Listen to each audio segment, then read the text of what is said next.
ನಮಸ್ಕಾರ ವೀಕ್ಷಕರೇ, V news station ಕನ್ನಡಕ್ಕೆ ಸ್ವಾಗತ. ನಾನು ಜ್ಯೋತಿ ಜಂಗಂಶೆಟ್ಟಿ. ಬೆಲ್ಟ್ನಲ್ಲಿ ಸಿಲುಕಿ 9 ಜನ ಕಾರ್ಮಿಕರಿಗೆ ಗಾಯ. ಕಲಬುರಗಿ ಜಿಲ್ಲೆಯ ಸೇಡಂ ತಾಲೂಕಿನ ಕೋಡ್ಲಾ ಶ್ರೀ ಸಿಮೆಂಟ್ ಕಾರ್ಖಾನೆಯಲ್ಲಿ ಬೆಲ್ಟ್ನಲ್ಲಿ ಸಿಲುಕಿ 9 ಜನ ಕಾರ್ಮಿಕರು ಗಾಯಗೊಂಡಿರುವ ಘಟನೆ ನಡೆದಿದೆ.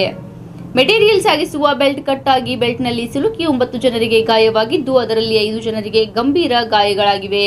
ಅವರನ್ನ ಕಲಬುರಗಿಯ ಯುನೈಟೆಡ್ ಆಸ್ಪತ್ರೆಗೆ ದಾಖಲಿಸಲಾಗಿದೆ. ದೇವೇಂದ್ರ, ಲಕ್ಷ್ಮಣ್, ರವಿಕುಮಾರ್, ಮಲ್ಲಪ್ಪ ಮತ್ತು ಮನೋಜ್ ಗಂಭೀರ ಗಾಯಗೊಂಡವರು ಎಂದು ಹೇಳಲಾಗುತ್ತಿದೆ. ಇನ್ನುಳಿದವರನ್ನ ಸೇಡಂ ಆಸ್ಪತ್ರೆಗೆ ದಾಖಲಿಸಿ ಚಿಕಿತ್ಸೆ ನೀಡಲಾಗುತ್ತಿದೆ. ಸೇಡಂ ಪೊಲೀಸ್ ಠಾಣಾ ವ್ಯಾಪ್ತಿಯಲ್ಲಿ ನಡೆದ ಘಟನೆ ಇದಾಗಿದೆ.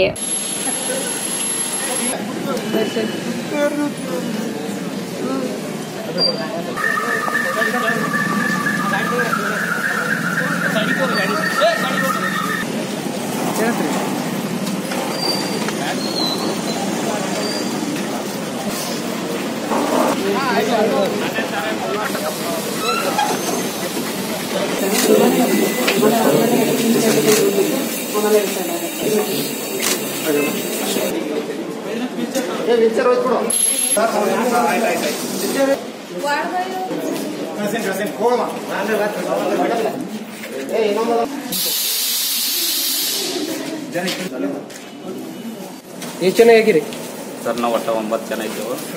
ಪೇಂಟ್ ಮಾಡೋರು 3 ಜನ ಇದ್ದರು. ಅದ್ರಾಗ ಯಾರ್ಯಾರಿಗೆ ಏನೇನಾದ್ರು ಗೊತ್ತಿಲ್ಲ. ಪೇಂಟ್ ಮಾಡೋರು ಎಲ್ಲರೂ ಇದ್ರು? 3 ಜನ. ಎಲ್ಲ ಎಲ್ಲಿದ್ದವ್ರು ನೀವು? ನಾವು ಕೋಡ್ಲ ಅಲ್ಲ, ಬೇರೆದವರೆಲ್ಲ? ಬೇರೆದವ್ರು ಬೇರೆ ಬೇರೆ ಒಟ್ಟು 9 ಜನರು ಬೇರೆದವ್ರು. ಬೆಲ್ಟ್ ಗಿಲ್ಟ್ ಮೊದಲು ಹಾಕೋತಿದ್ರೆ ಏನು ಕಟ್ಟಿ? ಸರ್ ಬೆಲ್ಟ್ ಅಲ್ರಿ, ಕಂಪನಿದಾಗ ಸೆಟ್ ಡೌನ್ ಇತ್ತು. ಸೆಟ್ ಡೌನ್ ಇಂದ ಬೆಲ್ಟ್ ಖಾಲಿ ಮಾಡೋದಿನ ಬೆಲ್ಟ್ ಕಟ್ಟಾಗಿ ಏನದ ಬೆಲ್ಟ್ ಮೂವ್ ಆಗಿ ಕೆಲವರು ಕೆಳಗೆ ಬಿದ್ದೀವಿ, ಕೆಲವರು ಬೆಲ್ಟ್ನಾಗ ಸಿಗಿ. ಟೈಮಿಂಗ್ ಯಾರು ಮಾಡೋದು? ಸುಮಾರು ಒಂದು 11 ಗಂಟೆ ಆಗಿರ್ಬೋದು. ಎಲ್ಲ ಏನಾಗಿದೆ? 9 ಜನ ಇಂಜೂರ್ ಆಗಿರ್ತಾರೆ. ಎಷ್ಟು ಜನ ಇರ್ತೀರಿ ಅಲ್ಲಿ ಕೆಲಸ ಮಾಡೋ ಬೆಲ್ಟ್? ಕಂಪನಿ ಅದ 1000.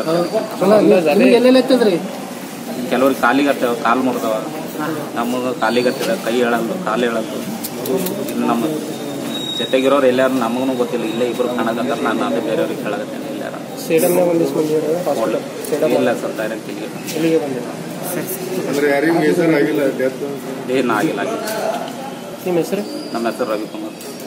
ಈ ದಿನ ಬೆಳಗ್ಗೆ ಸುಮಾರು 9 ಗಂಟೆಗೆ ಸೇಡಂ ತಾಲೂಕಿನಲ್ಲಿರುವ ಶ್ರೀ ಸಿಮೆಂಟ್ ಅನ್ನೋ ಒಂದು ಸಿಮೆಂಟ್ ಫ್ಯಾಕ್ಟ್ರಿಲಿ ಕನ್ವೇಯರ್ ಬೆಲ್ಟ್ ಅದು ಹರಿದು ಬಿದ್ದಿದ್ದರಿಂದ ಅಲ್ಲಿ ಸುಮಾರು 6 ಜನಕ್ಕೆ ಇಂಜುರೀಸ್ ಆಗಿದೆ. ಅದರಲ್ಲಿ ಒಬ್ಬನ ಸ್ಥಿತಿ ಸ್ವಲ್ಪ ಗಂಭೀರ ಇದೆ ಅಂತಂದು ಈಗಷ್ಟೇ ಡಾಕ್ಟರ್ಸ್ ಹೇಳಿದ್ದಾರೆ. ಇದರಲ್ಲಿ 6 ಜನದಲ್ಲಿ ಒಬ್ಬ ಮನೋಜ್ ಅನ್ನುವಂಥವನು ರಾಜಸ್ಥಾನದಲ್ಲಿ ಅವನು ಔಟ್ ಆಫ್ ಪ್ಲೇಸ್ ಇದ್ದಾರೆ. ಇನ್ನು 5 ಜನ ಏನಿದ್ದಾರೆ, ದೇವೇಂದ್ರಪ್ಪ ಅನ್ನೋರು, ಇನ್ನೊಬ್ಬನ ಹೆಸರು ಕೂಡ ದೇವೇಂದ್ರಪ್ಪ ಕೂಡ ಇದೆ. ಇಲ್ಲಾಗ ಡೆತ್ ಆಗಿದ್ದು ಕೂಡ ನಾವು ಗಮನಿಸಿದ್ವಿ. ಬಟ್ ಇದರಲ್ಲಿ ಇಂಜೂರ್ಡೆ ಹೇಳುವಂಥದ್ದು ಸಡನ್ನಾಗಿ ಅದು ಕನ್ವೇಯರ್ ಬೆಲ್ಟ್ ಏನಿದೆ ಆಟೋಮ್ಯಾಟಿಕ್ ಇರುತ್ತೆ. ಅದು ಸಡನ್ನಾಗಿ ಸ್ಟಾರ್ಟ್ ಆಯಿತು. ನಮಗೆ ಅದು ಸ್ಟಾರ್ಟ್ ಆಗ್ತದೆ ಬಗ್ಗೆ ಮಾಹಿತಿ ಇರಲಿಲ್ಲ. ಮತ್ತು ಅದನ್ನು ನಿಲ್ಲಿಸಲಿಕ್ಕೆ ಪ್ರಯತ್ನ ಮಾಡಿದಾಗ ಕೂಡ ಅದು ನಿಂತಿಲ್ಲ, ಕಂಟಿನ್ಯೂಸ್ ಮೂವ್ ಆಗ್ತದೆ. ನಂತರದಲ್ಲಿ ಅದು ಬ್ರೇಕ್ ಡಾಕ್ಟರ್ ಹೇಳಿದ್ದಾರೆ. ಜಿಲ್ಲಾಧಿಕಾರಿಗಳು ಕೂಡ ಡಾಕ್ಟ್ರು ಜೊತೆ ಮಾತಾಡಿಬಿಟ್ಟು ಬೆಸ್ಟ್ ಅದೇ ಟ್ರೀಟ್ಮೆಂಟ್ ಕೊಡಬೇಕು ಅಂತ ಹೇಳಿದ್ದಾರೆ. ಈ ಬಗ್ಗೆ ಪ್ರಕರಣ ಏನು ಕೊಡ್ತಾರೆ ಈ ಆಡಳಿತ ಮಂಡಳಿಯದವರು ಒತ್ತಡ ಹಾಕಿ ದೂರು ನೀಡೋಕ್ಕಾಗಲ್ಲ ಸರ್. ಹೀಗಾಗಿ ಸುಮೋಟೋ ಕೇಸ್ ಏನಾದರೂ ಹಾಕೋಬೋದು? ಕಂಪ್ಲೇಂಟ್ ಕೊಟ್ಟಿದ್ದರು ಲಾಸ್ಟ್ ಟೈಮ್ ಆಗಸ್ಟಲ್ಲಿ ಆಗಿದ್ದಂಥ ಘಟನೆ.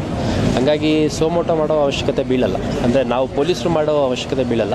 ಯಾಕಂದರೆ ಇಂಜೂರ್ಡ್ ಇರೋರಾದರೂ ಕೊಡ್ತಾರೆ. ಇಂಜೂರ್ಡ್ ಕೊಡಲಿಲ್ಲ ಅಂದರೆ ಅಟ್ಲೀಸ್ಟು ಕಾರ್ಮಿಕ ಇಲಾಖೆ ಏನಿದೆ ಅವರಂತೂ ಕೊಟ್ಟೇ ಕೊಡ್ತಾರೆ. ಈ ಸೇಫ್ಟಿ ಇಂಜಿನಿಯರ್ ಯಾರಾದರೂ ವಶ ಪಡೆದಿದ್ದಾರೆ ಸರ್? ಇನ್ನು ಸದ್ಯಕ್ಕೆ ಯಾರನ್ನೂ ವಶಕ್ಕೆ ಪಡೆದಿಲ್ಲ. ಯಾಕಂದರೆ ಅದು ಘಟನೆ ನಡೆದ ತಕ್ಷಣ ಅವ್ರು ಯಾರು ಇಂಜೂರ್ಡ್ ಇದ್ದರೂ ಅವ್ರನ್ನ ಸೇಡಂ ಹಾಸ್ಪಿಟ್ಲಿಗೆ ಫಸ್ಟ್ ರೆಫರ್ ಮಾಡಿಸಿ ಅಲ್ಲಿಂದ ರೆಫರ್ ಮಾಡಿಸ್ಕೊಂಡು ಇಲ್ಲಿ ಇದ್ದಿದ್ರಲ್ಲೇ ಒಳ್ಳೆ ಹಾಸ್ಪಿಟ್ಲ್ ಯಾವುದಿದೆ ಅನ್ನೋಂಥದ್ದು ಇದು ಮಾಡಿ ಇಲ್ಲಿ ಯುನೈಟೆಡ್ ಹಾಸ್ಪಿಟ್ಲಿಗೆ ಕಳಿಸಿದ್ದಾರೆ.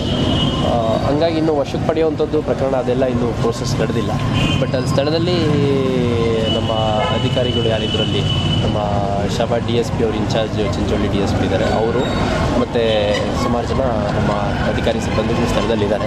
ಮತ್ತು AC ತಹಸೀಲ್ದಾರ್ ಅವರು ಮುಖ್ಯವಾಗಿ ಕಾರ್ಮಿಕ ಇಲಾಖೆಯವರು ಕೂಡ ಸ್ಥಳಕ್ಕೆ ಭೇಟಿ ನೀಡಿದ್ದಾರೆ. ಸರಿ, ಪ್ರೇಮ ಪೇಸಿ ಏನು ಸೇಫ್ಟಿ ಮೆಜರ್ ತೊಗೊಂಡಿಲ್ಲ ಅಂತ ಅನ್ನಿಸ್ತದೆ. ಸರ್ಕಾರ ಗೈಡ್ಲೈನ್ಸ್ ಫಾಲೋ ಮಾಡಿಲ್ಲ ಕೊಂಡು ಅದನ್ನು ಇನ್ ರೈಟಿಂಗಲ್ಲಿ ಕೂಡ ಕೊಟ್ಟಿದ್ದಾರೆ. ಹಂಗಿದ್ದಾಗ ಅವ್ರ ಆಬ್ಲಿಗೇಷನ್ ಆಗುತ್ತೆ. ಯಾಕಂದರೆ ಸಾವಿರಾರು ಜನ ಕೇವಲ ದುಡಿಮೆ ಉದ್ದೇಶಕ್ಕೆ ಇವ್ರು ಕೊಡೋ ಸಂಬಳ ಹೆಚ್ಚಿಕೊಂಡು ಇವರು ಇಲ್ಲಿ ವರ್ಕ್ ಕಂಡೀಷನ್ಸಿಗೆ ಸೂಟಬಲ್ ಅನ್ನೋ ರೀತಿಯಲ್ಲಿ ವೆಸ್ಟ್ ಬೆಂಗಾಲು, ಬಿಹಾರು, ಬೇರೆ ಬೇರೆ ರಾಜ್ಯಗಳಿಂದ ಬಂದಿರ್ತಾರೆ. ಅದಲ್ಲದೆ ಈ ಒಂದು ಪರ್ಟಿಕ್ಯುಲರ್ ಇನ್ಸಿಡೆಂಟಲ್ಲಿ ಸುತ್ತಮುತ್ತ ಊರಿನವರೇ ಹೆಚ್ಚು ಜನ, 5 ಜನ ಸುತ್ತಮುತ್ತ ಊರಿನವರೇ ಗಾಯಗೊಂಡಿದ್ದಾರೆ. ಇದ್ರ ಬಗ್ಗೆ ಫ್ಯಾಕ್ಟ್ರಿಯವ್ರಿಗೂ ಕೂಡ ನಾವು ಮಾತಾಡಲಿಕ್ಕೆ ಏನು ಸೂಕ್ತ ಕ್ರಮ ಇದೆ. ಅದು ಪ್ರಕರಣ ಒಂದೆಡೆ ಆದರೆ ಇನ್ನೊಂದು ಮಾನವೀಯತೆ ದೃಷ್ಟಿಯಿಂದ ಮತ್ತು ಅವರ ಇಲಾಖೆಯ ಪ್ರಾವಿಷನ್ಸ್ ಏನಿದೆ ಅದನ್ನು ನೋಡ್ಕೊಂಡು ಯಾವ ರೀತಿ ಅವರಿಗೆ ಕಾಂಪನ್ಸೇಟ್ ಮಾಡ್ತಾರೆ, ಅವ್ರಿಗಾಗಿರೋ ಲಾಸ್ ನೋಡಬೇಕಾಗುತ್ತೆ. ಯಾಕೆಂದರೆ ಒಬ್ಬನಿಗೆ ತುಂಬ ಸ್ಪೈನಲ್ ಇಂಜುರಿ ಆಗಿದೆ ಅಂತಂದರೆ ಅದು ಟ್ರೀಟ್ಮೆಂಟ್ಗೆ ಡಾಕ್ಟರ್ ಹೇಳ್ತಾರೆ ಸುಮಾರು ಒಂದು 15 ಲಕ್ಷ ಆದ್ರೂ ಅದು ನಾರ್ಮಲೈಸ್ ಆಗಲ್ಲ, ಪರ್ಮನೆಂಟಾಗಿ ಇನ್ಕೆಪಾಸಿಟೇಟ್ ಆದಂಗೆ ಲೆಕ್ಕ ಅವನು ಅಂತ. ಅಷ್ಟಾಗಿ ಅವ್ರು ಪ್ರಯತ್ನ ಮಾಡ್ತಾರೆ, ಹಾಸ್ಪಿಟಲ್ ಎಕ್ಸ್ಪೆಂಡಿಚರ್ಸ್ ಬರುತ್ತೆ, ಅದನ್ನೆಲ್ಲ ಯಾವ ರೀತಿ ಫ್ಯಾಕ್ಟರ್ ಮಾಡ್ತಾರೆ ಅನ್ನೋದು ಜಿಲ್ಲಾಡಳಿತದ ಕಡೆಯಿಂದ ನೆಗೋಷಿಯೇಟ್ ಮಾಡಿ ಲೇಬರ್ ಇಂಟ್ರೆಸ್ಟ್ ಪ್ರೊಟೆಕ್ಟ್ ಮಾಡೋಕ್ಕೆ ಪ್ರಯತ್ನ ಮಾಡ್ತಾರೆ. ಜವಳಿ ಸೋಷಿಯಲ್ ಗ್ರೂಪ್ ಅಸೋಸಿಯೇಷನ್ ವತಿಯಿಂದ ಹಾಗೂ ಸ್ವಾಭಿಮಾನಿ ಬಿ ಶ್ರೀರಾಮುಲುರವರ ಆಶೀರ್ವಾದದಿಂದ ಸರ್ವಧರ್ಮ ಉಚಿತ ಸಾಮೂಹಿಕ ವಿವಾಹ ವಿಜಯಪುರ ಜಿಲ್ಲೆಯಲ್ಲಿ ಆಯೋಜಿಸಲಾಗಿದೆ. ಬರುವ ಜನವರಿ 13ರಂದು ಈ ಸರ್ವಧರ್ಮ ಉಚಿತ ಸಾಮೂಹಿಕ ವಿವಾಹಗಳು ನಗರದ ಅಂಜುಮನ್ ಕಾಲೇಜ್ ಮೈದಾನದಲ್ಲಿ ನಡೆಯಲಿವೆ. ಸಮಾಜದಲ್ಲಿ ಹಿಂದುಳಿದವರಿಗೆ, ಬಡವರಿಗೆ, ಅಸಹಾಯಕರಿಗೆ ಸಹಾಯವಾಗಬೇಕೆಂಬ ನಿಟ್ಟಿನಲ್ಲಿ ಈ ಸರ್ವಧರ್ಮ ಉಚಿತ ಸಾಮೂಹಿಕ ವಿವಾಹ ಆಯೋಜಿಸಲಾಗಿದ್ದು, ಜಿಲ್ಲೆ ಸೇರಿದಂತೆ ರಾಜ್ಯದ ಎಲ್ಲರೂ ಈ ಸದಾವಕಾಶ ಬಳಸಿಕೊಳ್ಳಲು ಮನವಿ. ಸರ್ವಧರ್ಮ ಉಚಿತ ಸಾಮೂಹಿಕ ವಿವಾಹಗಳು ದಿನಾಂಕ 13/1/2019. ಸ್ಥಳ ಅಂಜುಮನ್ ಕಾಲೇಜ್ ಮೈದಾನ, ಮನುಗುಳಿ ರೋಡ್, ವಿಜಯಪುರ. ವಿವಾಹ ನೋಂದಣಿಗಾಗಿ ಸಂಪರ್ಕಿಸಿ 8970333944, 8792092220, 8123288852 ಮತ್ತು 9980370157. ಕಚೇರಿಯ ವಿಳಾಸ ಮನುಗುಳಿ ರಸ್ತೆ, ಅಲಿ ಮಸೀದ್ ಹತ್ರ, ವಿಜಯಪುರ.